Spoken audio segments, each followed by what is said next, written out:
네, 오늘도 주님의 은혜와 축복이 함께할 줄 믿습니다. 오늘 본문 히브리서 11장 13절부터 16절 말씀으로 본향을 찾는 사람이라는 제목으로 함께 은혜 나누겠습니다. 엊그제 9월달 말쯤에 고독사에 대한 뉴스가 나오는 것을 봤습니다. 고독사 많이 들어보셨죠? 고독사는 사람이 죽었는데 언제 죽었는지를 모르는 거예요. 어떻게 죽었는지를 모르는 거예요. 혼자 외롭게 쓸쓸하게 죽어가는 것을 고독사라고 부릅니다. 어떤 경우에는 수일이 걸려서 발견되기도 하고 심한 경우는 몇 달이 걸려서 발견되기도 하죠. 분명히 누가 살고 있었는데 기척이 없는 거예요. 근데 언제부턴가 이상한 냄새가 나니까 경찰에 신고를 해서 문을 열었더니 죽어 있는 거죠.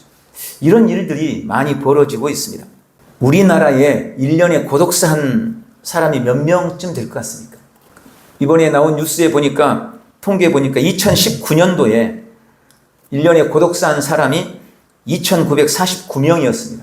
그런데 2023년도 조사한 통계에 따르면 3,661명으로 불과 몇 년 사이에 24%가 늘어났다는 겁니다. 그런데 더 안타까운 것은 옛날에 고독사 하면 대부분은 독거 노인들을 떠올렸어요. 연세가 많은 분들, 혼자 사시는 노인들이 가족들도 자식들도 잘 돌아보지 않고 혼자 외롭게 살다가 그냥 쓸쓸하게 죽은 거죠. 이런 일들이 많았습니다. 물론 지금도 그렇게 독거 노인들 중에서 고독사하는 분들도 많이 계시겠지만 안타까운 것은 지금은 고독사에 20, 30대 청년들이 점점 늘어가고 있습니다. 그리고 전체 고독사의 54%, 그러니까 3,661명 중에 54%, 몇 명이 되겠어요? 한 1,600, 1,700명 정도는 불행하게도 7, 80대가 아니라 50대, 60대, 그것도 남성. 접니다. 제가 속해 있는 군, 50대, 60대 남성군이 무려 54%를 차지하고 있다고 합니다. 저는 이것을 보면서 요즘 같은 100세 시대에 왜 50대의 고독사가 이렇게 많을까 하는 여러 가지 생각을 하게 되었습니다. 언젠가 말씀을 드렸었던 것 같은데 미국의 한 농부가 교통사고를 당해서 병원에 입원하게 됐습니다. 근데 죽을 병이 아니었어요. 병원에서 입원해서 한 달 정도 치료를 하고 나니까 몸이 많이 이제 건강해졌습니다. 의사들은 이제 조금만 더 치료받으면 금방 퇴원해도 되겠네요 라고 이야기했습니다. 그런데 퇴원할 날을 기다리고 있던 이 환자가 어느 순간부터인가 점점 쇠약해지기 시작하는 겁니다.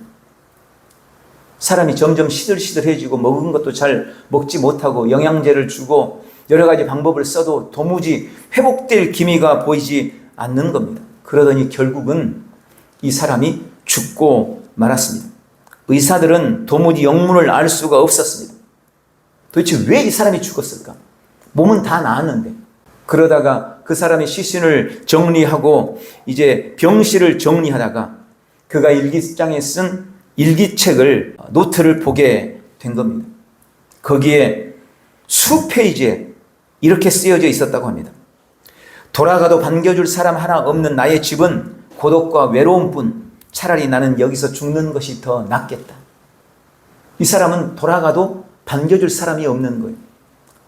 병실에서는 그나마 병원에 사람들도 붐비고 의사도 간호사도 매일 찾아와서 만나서 얘기도 할 수 있고 하는데 집에 돌아가면 또 혼자 외롭게 남겨져야 할 것에 대한 두려움과 절망이 그의 마음을 사로잡았던 것입니다. 그래서 나는 집에 돌아가는 것보다 차라리 여기서 죽는 게 낫겠다. 그렇게 생각했던 이 사람은 그가 생각한 대로, 그가 기록한 대로, 그가 말한 대로 병원에서 죽고 만 것입니다. 반겨줄 것이 없다는 이 절망감이 그에게 소망을 빼앗았고 결국 소망이 없는 절망이 그를 죽음으로 몰아갔던 것입니다. 저는 늘어나는 고독사의 가장 본질적인 이유 역시 이와 같은 절망감이라고 생각됩니다. 특히 50대, 60대의 사람들이 죽은 비율을 보면 이혼한 사람들, 그리고 실직한 사람들, 그래서 재정적인 어려움을 겪고 있는 사람들, 친구를 만나러 나가기도 어렵고 누군가 돌아봐 줄 사람도 없고 이런 사람들이 혼자 쓸쓸하게 죽어간다는 것입니다. 결국 소망이 없는 절망이 사람을 죽이는 것입니다. 오늘 우리가 히브리서 11장 13절부터의 말씀을 읽었습니다. 잘 아시다시피 히브리서 11장은 믿음장입니다. 선진들의 믿음에 대한 행적을 기록하고 있습니다. 주님은 히브리서 11장을 통해서 우리에게 그들의 이름, 믿음의 선진들의 이름, 한 사람 한 사람의 이름을 불러가면서 그들이 걸었던 믿음의 길을 너희도 걸으라고 권면하고 계시는 것입니다. 먼저 주님은 오늘 본문을 통해 더 나은 본향이 예비되어 있다고 말씀합니다. 여러분, 첫사람 아담, 몇 살 살았는지 아세요? 제가 구약 성경에 창세기에 나와 있는 족보들을 쭉 정리를 한번 해봤어요. 그랬더니 아담은 930년을 살았습니다. 소나무보다 오래 살았어요.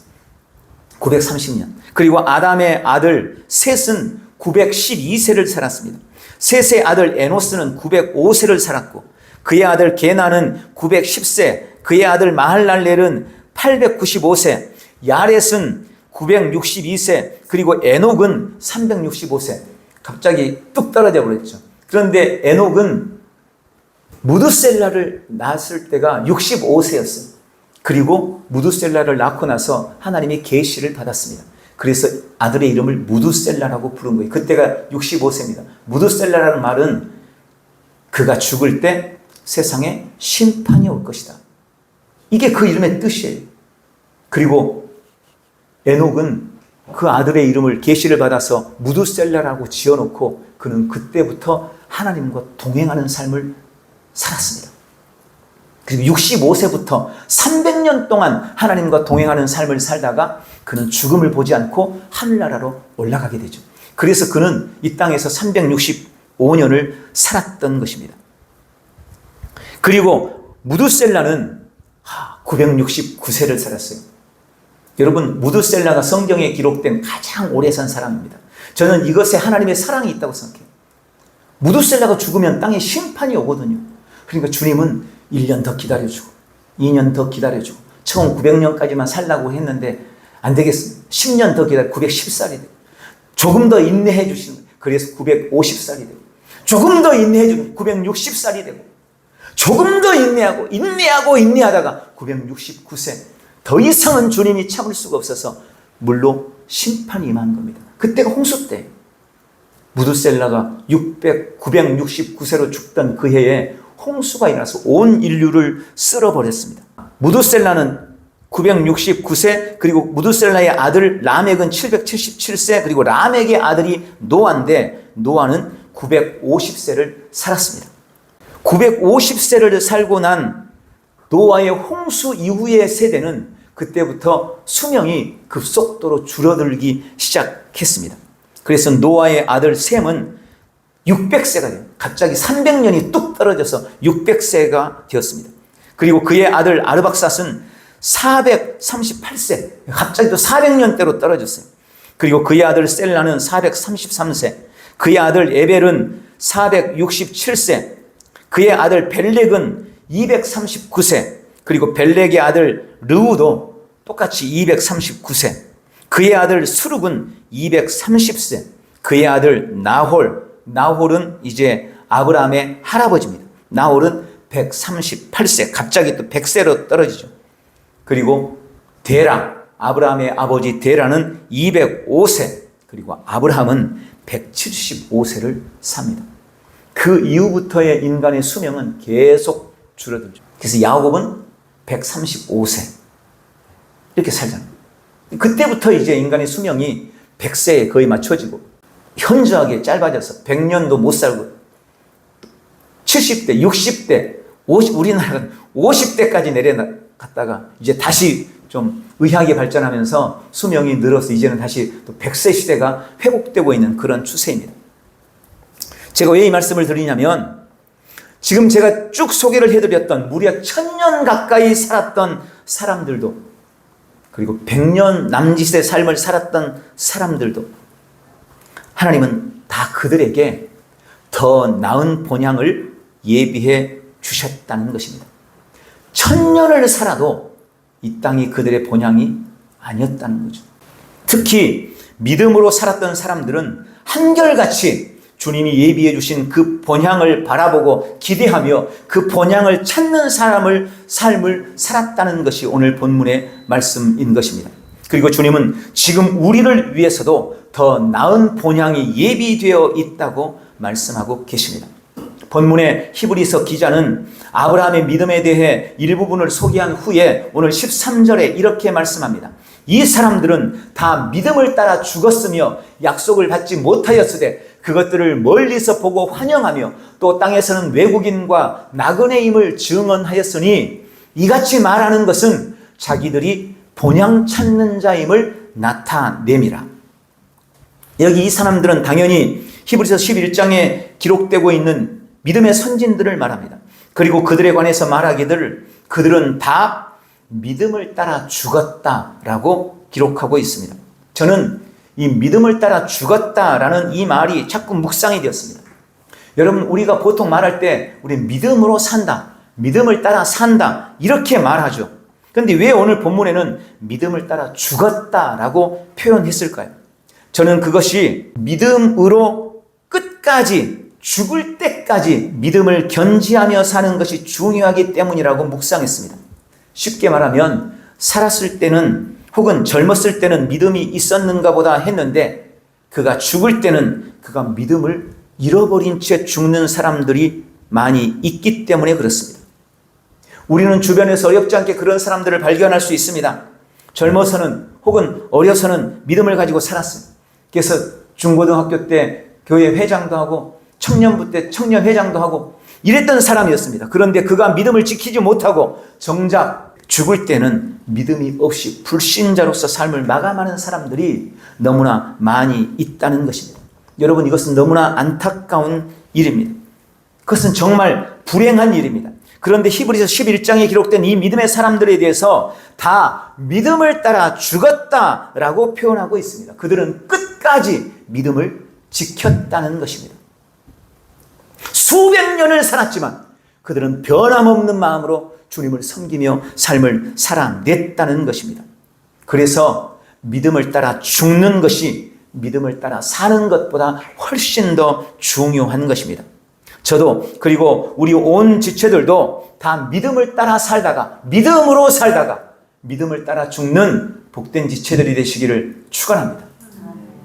오늘 본문에 보면 먼저 믿음을 따라 죽은 사람들의 특징에 대해서 두 가지로 설명을 하고 있습니다. 먼저 그들은 이 땅에서 외국인과 나그네임을 증언하며 살았다고 말씀하고 있습니다.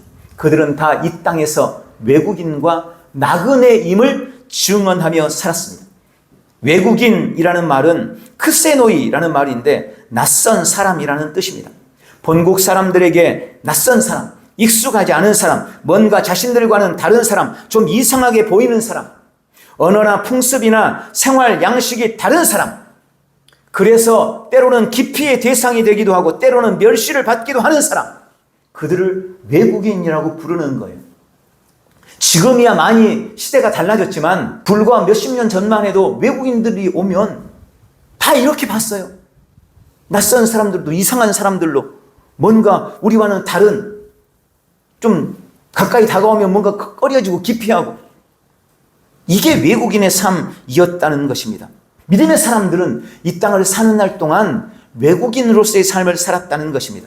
또한 그들은 다 나그네로서 삶을 살았습니다. 여기 나그네라는 말은 임시로 거주하는 자, 잠깐 머무르는 자라는 말입니다. 나그네는 고향이 따로 있습니다. 그런데 어떤 이유로 타향에 와서 얼마 동안 머무르는 것입니다. 그런 사람들의 삶은 단출하고 임시적입니다. 원룸 얻어서 월세로 살다가 어느 날 보면 집 비우고 떠나버렸어요. 이게 나그네의 삶인 것입니다. 히브리서 11장에 기록된 믿음의 사람들은 다 그렇게 이 땅에서 외국인과 나그네로서의 삶을 살았다고 말씀하고 있습니다. 성경에 아브라함, 이삭, 야곱, 요셉과 같은 믿음의 족장들은 모두 자신을 이 세상에서 외국인이요 나그네와 같은 삶을 살았다고 말씀하고 있고 실제로 자신들을 그렇게 간주했습니다. 그래서 아브라함은 고향 갈대아 우르를 떠나서 애굽과 가나안 땅을 유리방황하면서 삶을 살았고 이삭 역시 부엘라 헤로이에서 떠나서 그랄로, 그랄에서 다시 브엘세바로 계속해서 옮겨 다니는 삶을 살았습니다. 야곱도 베델로, 밧단 아람으로, 헤브론으로 옮겨 다니며 살다가 최후에는 애굽 땅에 올라가서 죽었고, 요셉 역시 가나안 땅에서 태어났지만 애굽 땅에서 그의 삶을 마감했습니다. 다윗은 이스라엘의 왕이었습니다. 나라를 통치하는 왕이었습니다. 그러나 다윗 역시 그는 자기 자신을 외국인이라고, 나그네라고 여겼습니다. 역대상 29장 15절에 보면 우리는 우리 조상들과 같이 주님 앞에서 이방 나그네와 거류민들이라, 세상에 있는 날이 그림자 같아서 희망이 없나이다. 이것이 다윗의 기도입니다. 주님, 나는 이 땅에서 이방 나그네와 거류민에 불과합니다. 이 땅의 모든 날들은 그림자와 같아서 이 땅에는 소망이 없습니다. 이게 다윗의 기도라고. 다윗도 그렇게 삶을 살았던 것입니다. 나그네로서의 삶을 자처했습니다. 다른 사람들로부터 때로는 경멸의 대상이 되기도 하고, 때로는 이상의 여김을 받으면서도 스스로 나그네와 같이, 거류민과 같이 그렇게 자기 자신을 인정하며 삶을 살았던 사람, 그들이 믿음의 사람들이었습니다.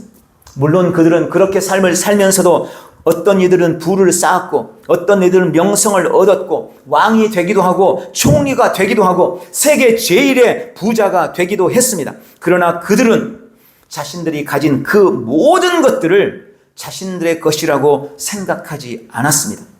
영원히 이 땅에 뿌리를 내리고 살 것처럼 제 것이라고 주장하지 않았다는 말입니다. 그저 잠시 맡은 것이요, 임시로 보관하고 있는 것이라고 생각했습니다. 그 많은 부도, 그들이 얻었던 명예도, 권력과 권세도, 왕이라 할지라도 그 모든 것들은 나에게 잠시 하나님께서 주신 것이지 나는 이것으로 이 땅에서 영원히 사는 자가 아니다 라고 스스로를 생각했다는 것입니다.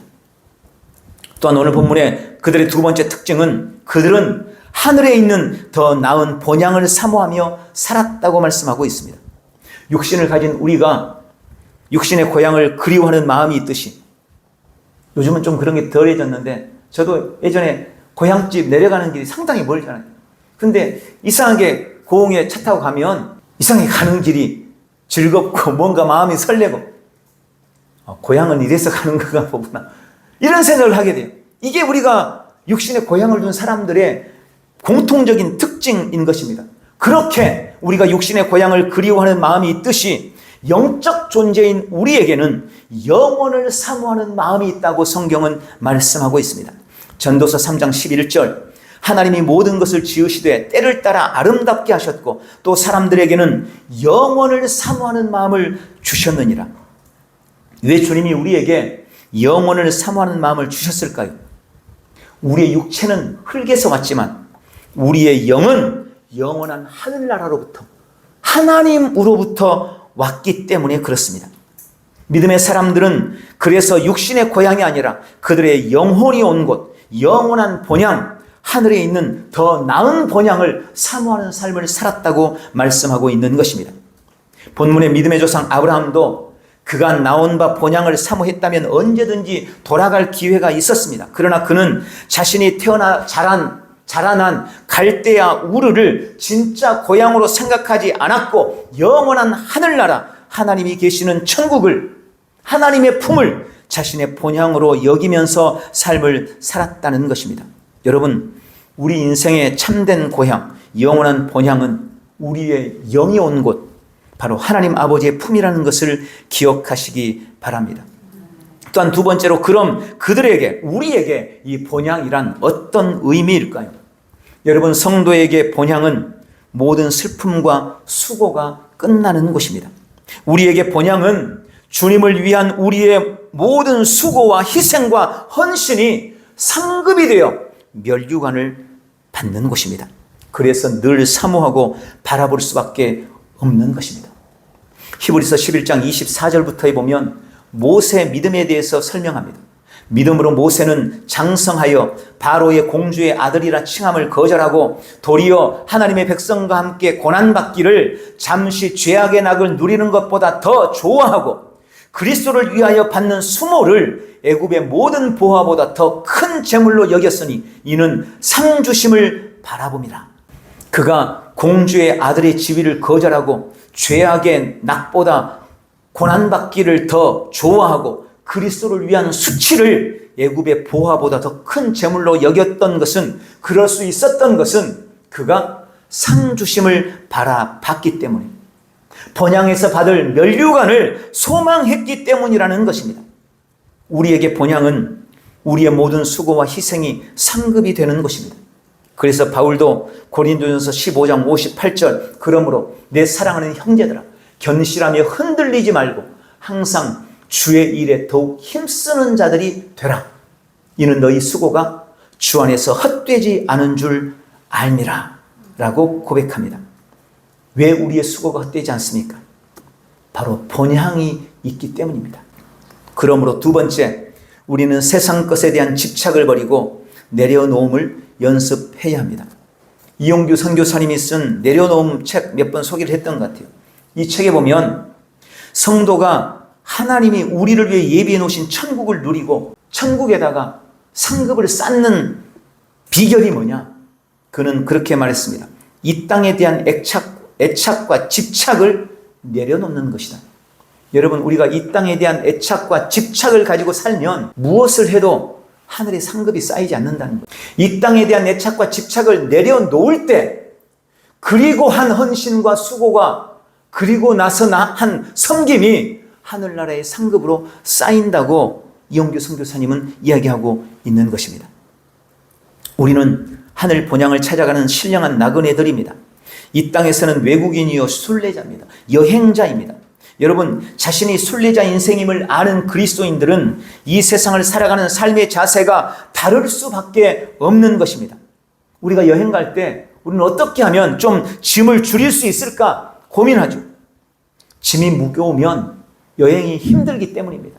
물론 요즘에야 워낙 시대가 좋아지고 차도 있고 하니까 좀 큰 가방 가지고 가도 별 무리가 없지만, 그래도 어디 멀리 갈 때는 큰 가방 메고 가면 힘들어요. 어떻게 들고 끌고 가겠어요. 배낭에다가 딱 메고 가야지.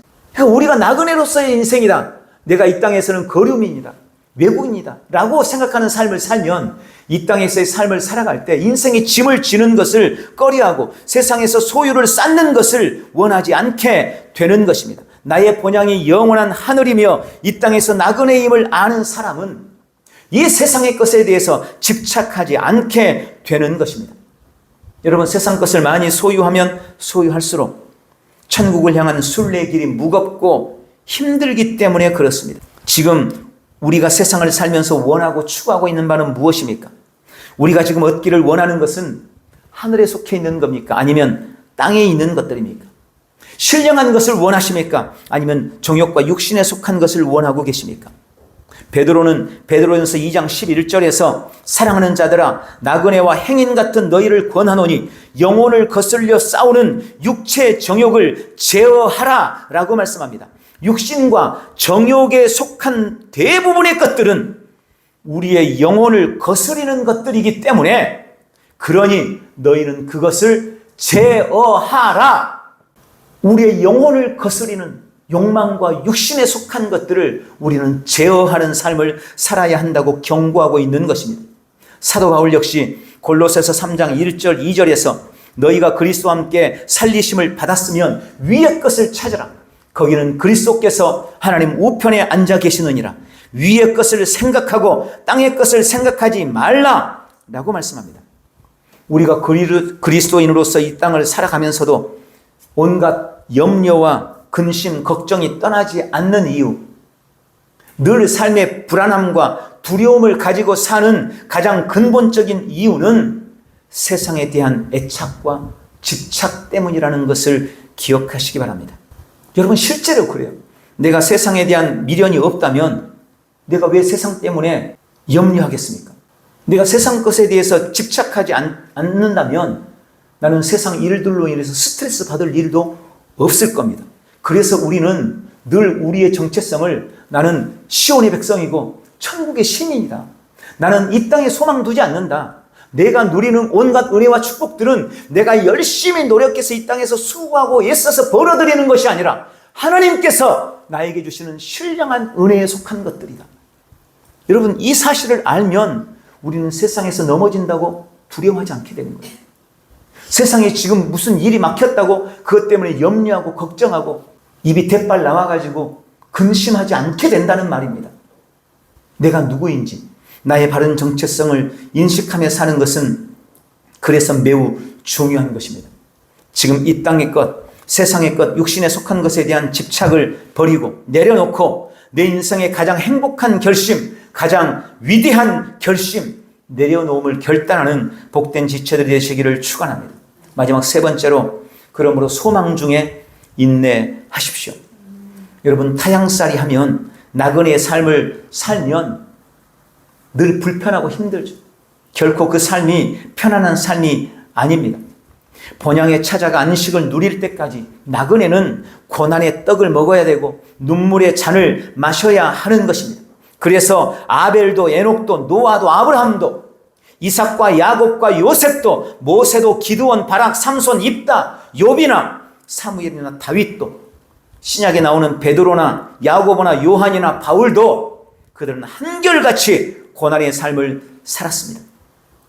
나그네요 순례자였기 때문입니다. 그러나 우리가 아는 것은 그들은 또한 한결같이 그들의 삶에 찾아온 지독한 시련과 어려움들을 기쁨으로 감당해냈고 인내했고 그래서 결국 이겨냈습니다. 비록 이 땅에서 갖가지 환난을 당하고 삶의 어려움으로 고난당했어도 그들은 위축되거나 뒤로 물러서지 않았습니다. 흔들림 없이 굳세게 믿음의 길을 걸었고 그래서 앞으로 위로만 전진하는 승리의 삶을 살았다는 것을 우리는 압니다. 어떻게 그럴 수 있었습니까? 바로 소망 때문입니다. 영원한 본향, 아버지가 기다리시는 하늘나라, 천국에 대한 소망 때문이었습니다. 여러분 앞에서 말씀을 드린 것처럼 절망은 우리 인생을 무너뜨리고 우리의 상황을 악화시키지만 소망은 우리를 일어서게 하고 소망은 우리로 하여금 인내하게 만들고 소망은 우리로 하여금 이겨내게 하는 것입니다. 소망만 있다면 아무리 힘들어도 견뎌낼 수 있고 결국은 이기게 되어 있는 것입니다. 로마서 15장 13절 소망의 하나님이 모든 기쁨과 평강을 믿음 안에서 너희에게 충만하게 하사 성령의 능력으로 소망이 넘치게 하시기를 원하노라. 여러분 우리의 소망은 그저 내일에 대한 막연한 기대가 아닙니다. 많은 사람들이 그런 식으로 소망해요. 그래 오늘은 이렇게 힘들지만 그래 혹시 몰라 내일은 좋을 수도 있지 않겠어? 이렇게 막연하게 내일에 대한 기대를 가지고 그것이 소망이라고 생각해요. 그러나 우리의 소망은 그것이 아닙니다. 우리의 소망은 그저 운명에 맡기고 행운을 기대해보는 그런 유의 것이 아닙니다. 너무 힘드니까 돈이 없으니까 로또 한번 사면서 혹시 될지 우리의 소망은 그런 것이 아니라는 거예요. 우리의 소망은 그래 내가 오늘 노력했으니까 내일은 좋은 일이 있겠지 하는 그런 노력의 대가를 기다리고 있는 것도 우리의 소망은 아닙니다. 여러분 우리의 소망의 근간은 전능하신 하나님이십니다. 그분의 신실한 약속입니다. 내 안에 계신 그리스도가 우리의 영원한 영광의 소망임을 믿으시기 바랍니다. 우리는 지금도 살아계시며 역사하시는 하나님을 소망하는 것이며 전능하시고 신실하신 하나님의 약속을 바라보는 것입니다. 그리고 그렇게 우리가 하나님을 소망할 때 주님은 우리 안에 기쁨과 평강을 주신다고 말씀합니다. 내가 하나님을 소망하면 우리 안에 기쁨과 평강이 찾아와요. 그리고 이 기쁨과 평강은 환경이나 상황과 상관없이 주어지는 것입니다. 그리고 그 기쁨과 평강은 마침내 우리에게 소망을 이루어 줍니다. 여러분 이것이 믿음의 사람들의 삶입니다. 이게 믿음의 사람들의 삶이에요. 환경과 상황은 어려워도 내가 주님을 소망하면 주님이 내 안에 기쁨과 평강을 주시고 그 기쁨과 평강은 환경과 상황을 극복하고 그것을 이겨내고 마침내 소망이 우리의 삶에 이루어지게 하는 것입니다. 그런데 너무나 많은 사람들이 이 부분에서 실패하는 겁니다. 소망이 하나님을 바라본다고 말하면서 기쁨과 평강도 늘 상황 따라 받아들여요. 아니 기쁠 일이 없는데 뭘 기뻐해요? 이렇게 생각한다는 거예요. 아니 삶이 평안하지 않은데 어떻게 평강해요? 지금 전쟁 중인데 어떻게 평강을 누려요? 이런 식으로 생각하는 거예요. 그러나 주님이 주시는 샬롬, 주님이 주시는 에이레네는 상황과 관계없는 평강입니다. 전쟁 중에도 우리는 주님의 샬롬을 누릴 수 있습니다. 지독한 싸움이 일어나도 우리는 주님이 주신 평강을 누릴 수 있어요. 그 평강을, 그 기쁨을 우리 안에서 누리고 그것을 삶에 표출하며 나아갈 때 결국 그것이 환경과 상황을 변화시키고 우리는 마침내 소망이 우리 안에서 이루어지는 이 믿음의 실제, 말씀의 실제를 보게 된다는 말입니다. 오늘 성도로서의 나의 삶은 본향을 찾아가는 삶인 것을 믿으십시오. 그리고 날마다 소망 가운데 인내하시기를 주님의 이름으로 축원합니다. 말씀을 맺겠습니다. 주님은 우리에게 더 나은 본향이 있다고 말씀하십니다. 나를 위해 한 성을 예비하셨다고 말씀하셨습니다. 그리고 우리는 지금 그 본향을 향하고 그 본향을 찾아가는 사람들입니다. 지금 이 땅에 대한 애착과 집착을 조금만 더 내려놓으시고 소망 가운데 인내하면서 믿음의 선한 싸움을 힘써 싸워나가고 날마다 본향을 찾아 나아가는 복되고 귀한 지체들이 되시기를 예수님의 이름으로 축원합니다. 기도하겠습니다. 사랑하는 아버지, 나를 위해 더 나은 본향과 빛나는 한 성을 예비하신 주님을 찬양합니다. 나는 믿음으로 살다가 믿음을 따라 죽으리라 결단합니다. 나는 이 땅에서 외국인과 나그네로서 살면서 땅의 것을 거절하고 주가 삼주심을 바라봅니다. 나는 세상 일로 인해 염려하거나 두려워하지 않을 것입니다. 나는 세상 일로 인하여 스트레스 받기를 거절합니다. 땅에 대한 애착과 집착을 오늘 내려놓고 위의 것을 바라보기로 결단합니다. 오늘도 소망 중에 인내하며 믿음의 선한 싸움을 힘써 싸우는 우리 엘대전의 모든 지체들 되도록 역사해 주시옵소서. 예수님의 이름으로 기도하옵나이다. 아멘.